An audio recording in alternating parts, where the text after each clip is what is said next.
Hello everyone, welcome to the Miss Stories and enjoy watching. All the villagers knew that Gray was evil. He was always haughty, he would swear and get into a fight if you came near him. And he would never come up to anyone, he was always alone and out of the way. What's there to be proud of? He's gray and unattractive, always dirty and shaggy, and his neck is kind of crooked and his head seems to lean to the left. Why is he angry? Though of course, he's such a freak. And many of the villagers would not notice this ugliness if not for Gray's bad temper. Who knows? That's how they lived. All in the village and Gray alone in the middle of nowhere. That girl came to them in mid-autumn. She must have walked a long way, got tired, was exhausted and sat down right on the edge of the road. She was sitting with her skinny purse dropped beside her, shoulders slumped, breathing heavily and not moving from exhaustion. Tears flowed from her closed eyes, large as summer raindrops. The headman's wife was the first to approach her. She was in charge of the village. "Who's you? Where do you come from?" The old woman asked her proudly. The girl just sighed heavily, not opening her eyes and not moving. "I'm waiting for an answer," said the old woman grudgingly. "I am from Polanka." "I am from Polanka," said the girl with difficulty. "Oh, so you're from the fire-ravaged people. Well, stay with us," said the old woman graciously.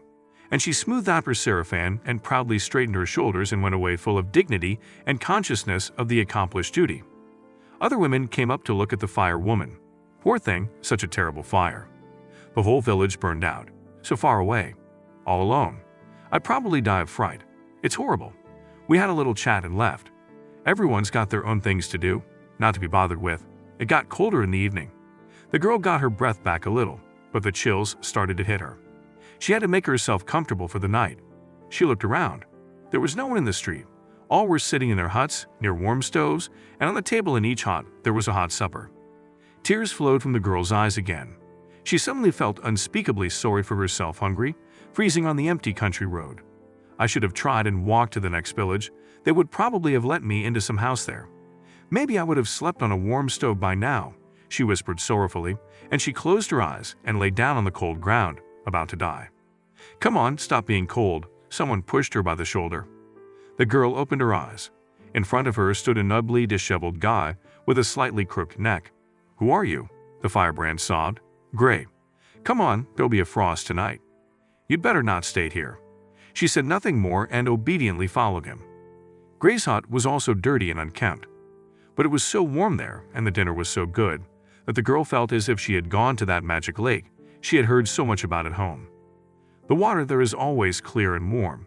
There are so many things in the forest that you will never be hungry, and everything is so delicious that words can't describe it. It's so warm near that magic lake, you don't need a house, you can sleep on silk grass, and it will keep you warm. And there is no better place in the world than that lake. The girl smiled. "It's nice here, just like on a magic lake." "What lake?" Gray frowned. "The magic lake." And she quietly told him about the clear lake, the generous forest, and the silky grass, and that it was necessary to look for a reserved place somewhere in the south. Only not everyone will discover it. "Why not?" Gray asked sternly. "So that the evil heart won't spoil the magic." "Evil heart," repeated Gray unhappily. "Go to sleep, your eyes are falling asleep." And he covered her with a warm overcoat. Sleep. She began to thank him, but she did not finish, falling into a warm, pleasant dream of a magical lake.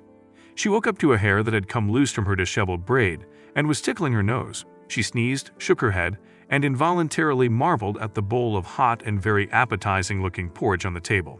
"This is for you," someone muttered, pushing the bowl closer to her. It was dark, so she had to stare at the gray mass across the table. Sure enough, it was her savior from yesterday.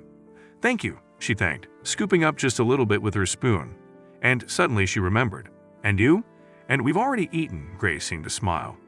But she must have thought she was, for he immediately said in his usual disgruntled tone, "I'll be gone in a few days. Far away and for a long time. Maybe until spring. So you will live here alone." "Alone?" She was horrified. "At least, no one will hurt you." "What's your name anyway?" He frowned. "Swan," she answered sadly. And wiping away a tear, she added, "It's just that I've never been alone before." Before the fire. "You'll get used to it," muttered Gray, and went to the door. "Are you leaving already?" Swan asked with horror. "No. We're going for cranberries. You can join us if you like." "I do," said Swaney. "I love picking cranberries. I didn't take more than my mother. She's very—" She went to say proud, but she slipped and would certainly stretch on the first fall ice, but Gray picked her up. Throwing, Careful, it's ice. He moved slowly forward, not waiting for a thank you. Never mind, I'll give him all the berries, Swan decided. In the evening, bringing the cranberries home, Lebedushka mentally called Gray's hut home. She looked critically at her haul. All as good as they look, berry to berry. But how to offer the cranberries to taciturn Gray? How not to offend? She gathered more of them than he did. He seemed already offended, turned his back, silently slicing bread. The horror. What to do? What are you digging for? She heard Gray's angry voice. It's good porridge, eat it. I, mumbled Swan confusedly. For you? Cranberries. The biggest. He silently slammed his eyes, seemingly not understanding what he heard. Opened his mouth 2 times without a sound, and then hoarsely asked, Why? You were so good, she sobbed. You warmed her up, you fed her. Well, what are you? He embarrassed and awkwardly patted her on the shoulder. All right, I'll take it. Thank you. And he put her selected berries in the basement. Swan fell asleep with a smile on her face. In the morning, opening her eyes and seeing a bowl of porridge on the table again, the girl sighed sorrowfully. I overslept. She didn't oversleep at all. Gray answered grumpily. Just in time for the cranberries. That's not what I mean, sighed Swan. I wanted to make porridge for you myself. That's it. I'm fed up. Gray exploded. I live here alone. Alone. And you? To you, to you. You who? You. Fearful, her eyes darted out, and Swan just nodded silently. He suddenly fell silent, noticing her frightened look. Bringing her a bowl of porridge, lowered his head and muttered, I'm sorry, I'm getting a little hot. I didn't mean to scare her. And he stepped back, sat down, shrieking in his corner. Great, she called softly. What? He muttered, not raising his head. Let's eat together. What for? It's just. I'm not used to eating alone. We have a big family. Sighed Swan. Okay, he grumbled, motioning to her and moving the bowl over to her. Eat. Thank you, she smiled. And this is? For you. She divided it in half with a spoon. I'll be gone tomorrow, he said, a little hoarsely. You have to. Tomorrow? She raised her tearful eyes at him. Soon you cry, he smiled. Don't worry, I'll come back for sure. Of course you will. I will wait, she whispered softly, lowering her eyes. Wait, he answered even more quietly. She had felt strange all day. For some reason she wanted to stare at him without taking her eyes off him, but as soon as he met her gaze, she immediately thought of some urgent thing to do away with him.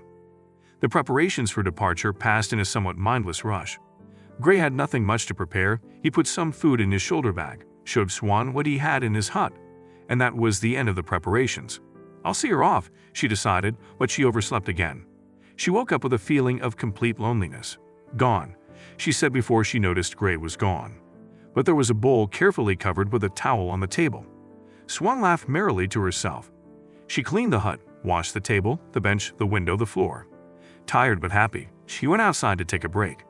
She sat down on the bench, leaning back to the cold beams of the hut, and covered her eyes, rejoicing the cool autumn sun. And we did not expect to see you alive, sounded above the ear. She even jumped from surprise. Frightened, she cried out. Who's there? We, my dear, our neighbors. We can neither sleep nor eat. We are wondering how you are here, at the Villain Gray's. The women wept. Well, the girl answered dazedly. How can it be good? Waved her hand one of the women.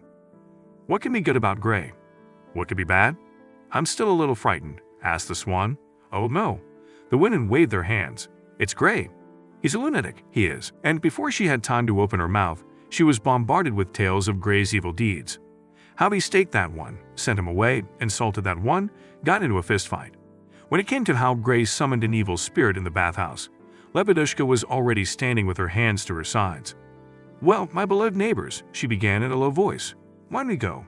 I took in more air in my chest and yelled with all my might. Go home. The women jumped aside like frightened chickens, looked at her with rounded eyes, and ran toward the village. She is a hysterical woman. Came from there when the women reached the houses. I'll go away, was Lebedushka's first thought after the encounter with the women.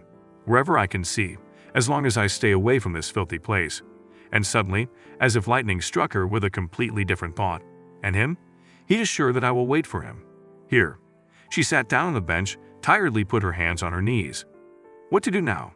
She asked aloud to herself, and she answered herself. Wait, no matter what.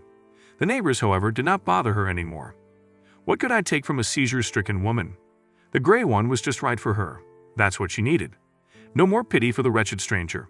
She doesn't need pity from her neighbors, so let her live alone. Gray ran away from her. Such thoughts sometimes crossed her mind herself, especially in winter when there was a snowstorm outside the window and she felt depressed. Where was he, Gray? Does he remember her, or had already forgotten, and she was sitting here alone?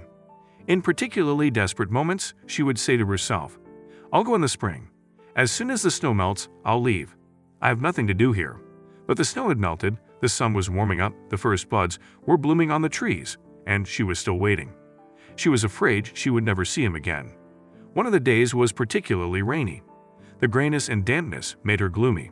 "That's it, I'm going," Swan decided. "There's nothing left to wait for." She took one last look at her lonely dwelling, went to the door, stretched out her hand, and she bumped into Gray's rain-wet chest, weeping. "Can you smile?" he asked, kissing her wet cheeks. "I do," she whimpered, wiping her eyes and kissing him. "Where have you been so long?" "Building a house for us." "At the reserve lake, the one you told me about. I hunt there every autumn. I recognized the place at once, so I thought I'd put a house there. Will you live there with me?" "I will, my love," she whispered happily.